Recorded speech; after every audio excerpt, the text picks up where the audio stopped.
Assalamualaikum warahmatullahi wabarakatuh. Tepangkeun wasta abdi nopal Fahri Rajab kelas 8B. Dina waktos ayeuna abdi bade maparkeun hasil analisis drama bahasa Sunda. Drama bahasa Sunda anu ku abdi dianalisis ngagaduhan tema nyaeta bobodoran anu judulna Dukun Santet. Tokoh dina drama ieu aya Sidono, Dodo, Maijah, Bah Jamrong, Ucun sareng Epon. Latar dina drama ieu aya 3 nyaeta latar tempat, latar waktu, sareng latar suasana. Latar tempat nyaeta di kebon, di bumi Bah Jamrong sareng di bumi Maijah. Latar waktu nyaeta beurang. Latar suasana nyaeta padesaan. Galur dina drama ieu galur maju mundur. Dimimitian ku si Dono jeung si Dodo anu nuju ngobrol di kebon.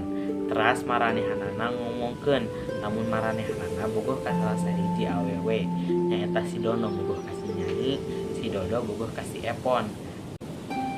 Teras maranehanana idit ka imah Bah Jamrong jang menta pelet. Di hiji waktu nu sami, si Epon anu nuju ngobrol sareng si Ucun ngomongkeun, namun manehanana ngimpi pas peuting diajak ulin ku si Dodo ka pasir angin. Nah, tos ngobrol kitu si Epon indit ka imah Maijah anu cenah mah orang pinter jang nanyakeun kumaha perasaan si Dodo ka si Epon. Pek namah cek Maijah si Dodo oge bogoheun ka si Epon.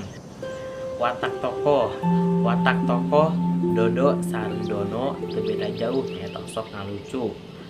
Mbah Jamrong teu meunang dipercaya. Ucun bager, Epon centil, Maijah bager. Amanat dina drama ieu anu dek disampaikeun ku pangarang ka anu nonton nyaeta lamun urang bogoh ka salah sahiji jelema, urang kudu bisa ngabuktikeun ku sikap urang teu cukup ku omongan hungkul.